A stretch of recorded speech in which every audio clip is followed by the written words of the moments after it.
O homem pode ser tão puro em sua esfera como Deus na dele. Parte do artigo A Si Mesmo Se Purifica, na revista Sinais dos Tempos, de 20 de junho de 1895. Amados, agora somos filhos de Deus, e ainda não se manifestou o que havemos de ser. Sabemos que quando Ele se manifestar, seremos semelhantes a Ele, porque havemos de vê-lo como Ele é. São João capítulo 3, verso 2. A herança do povo de Deus é discernida por meio da fé na palavra de Deus. A vida eterna é esta, que te conheçam a ti mesmo, o único Deus verdadeiro, e a Jesus Cristo a quem enviaste. São João capítulo 17, verso 3. Pela fé, os filhos de Deus obtêm o conhecimento de Cristo e acalentam a esperança de seu aparecimento para julgar o mundo com justiça, até que se torne uma gloriosa expectativa. Pois então o verão como ele é, e se tornarão semelhantes a ele, e sempre estarão com o Senhor. Os santos que dormem serão então chamados para fora de suas sepulturas, para uma gloriosa imortalidade. Quando chegar o dia do livramento, então vereis outra vez a diferença entre o que serve a Deus e o que não o serve. Quando Cristo vier, será para ser admirado por todos os que creem, e os reinos deste mundo tornar-se-ão os reinos de nosso Senhor e Salvador Jesus Cristo. Os que estão aguardando a revelação de Cristo nas nuvens do céu, com poder e grande glória, como Rei dos Reis e Senhor dos Senhores, procurarão representá-lo perante o mundo na vida e no caráter. E assim mesmo se purifica todo o que nele tem esta esperança, assim como ele é puro. 1 João capítulo 3, verso 3.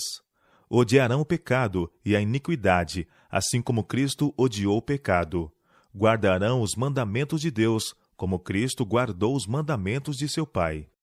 Compreenderão que não basta aquecer nas doutrinas da verdade, mas a verdade tem de ser aplicada ao coração e praticada na vida, a fim de que os seguidores de Cristo possam ser um com Ele, e os homens sejam tão puros em sua esfera como Deus na dele.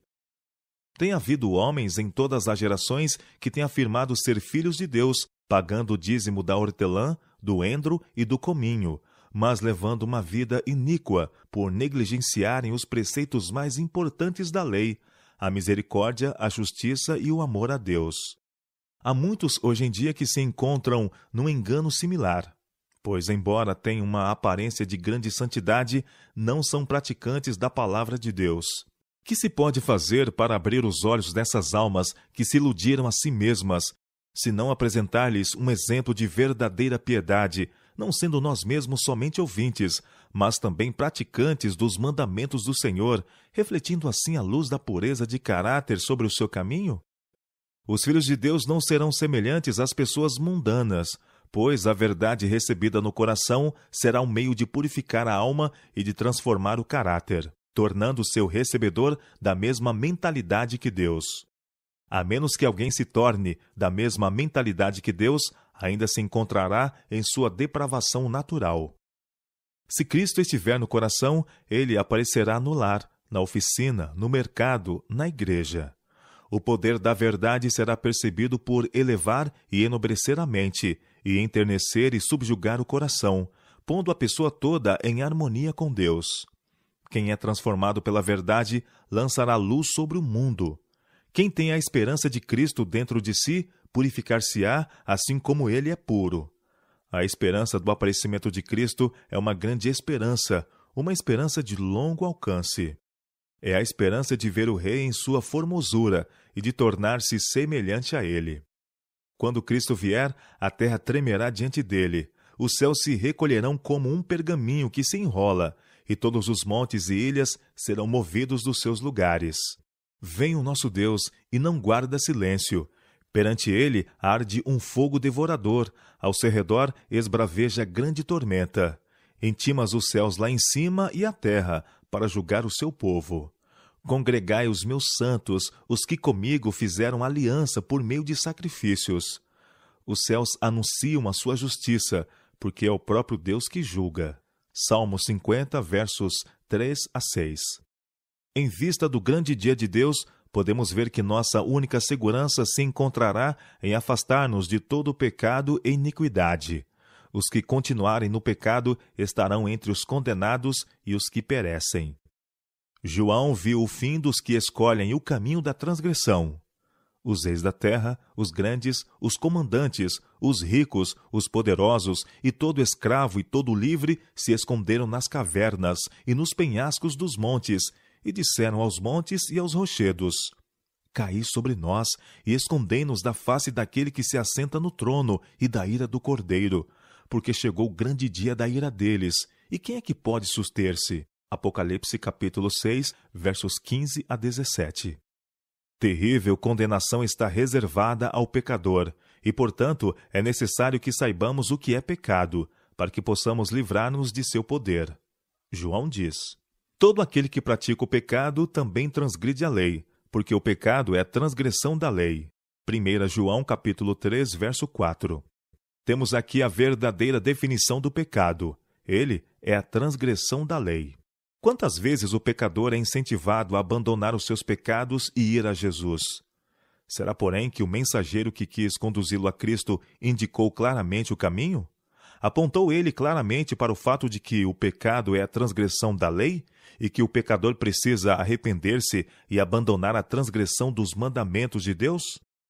Deus não podia alterar um jota ou um tio de sua santa lei para alcançar o homem em sua condição decaída, pois isso redundaria em descrédito da sabedoria de Deus em fazer uma lei pela qual governasse o céu e a terra.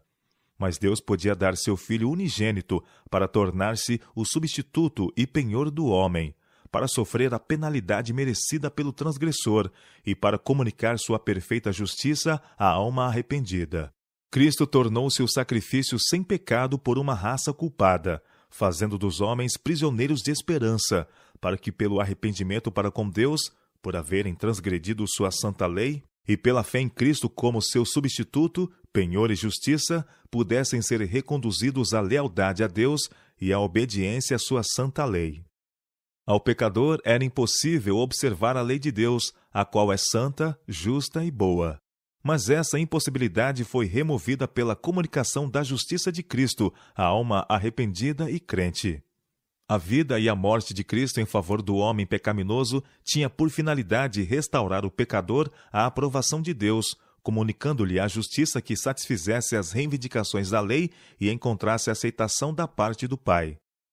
Sempre foi, porém, o propósito de Satanás invalidar a lei de Deus e deturpar o verdadeiro significado do plano da salvação. Por conseguinte, ele originou a falsidade de que o sacrifício de Cristo na cruz do Calvário tinha por finalidade livrar os homens da obrigação de guardar os mandamentos de Deus. Ele tem impingido ao mundo o engano de que Deus aboliu sua Constituição, lançou fora seu padrão moral e invalidou sua santa e perfeita lei. Caso houvesse feito isso, quão terrível teria sido o custo para o céu! Em vez de proclamar a abolição da lei, a cruz do Calvário proclama tonitruantemente o seu caráter imutável e eterno. Se a lei pudesse ser abolida e mantido o governo do céu e da terra e dos incontáveis mundos de Deus, Cristo não precisava ter morrido. A morte de Cristo destinava-se a resolver para sempre a questão da validade da lei de Jeová. Tendo sofrido toda a penalidade por um mundo culpado, Jesus tornou-se o mediador entre Deus e o homem, para restaurar a alma arrependida ao favor de Deus, concedendo-lhe graça para guardar a lei do Altíssimo. Cristo não veio destruir a lei ou os profetas, mas cumpri-los ao pé da letra. A expiação do Calvário vindicou a lei de Deus como santa, justa e verdadeira, não somente diante do mundo caído, mas também diante do céu e perante os mundos que não caíram. Cristo veio engrandecer e torná-la honrosa.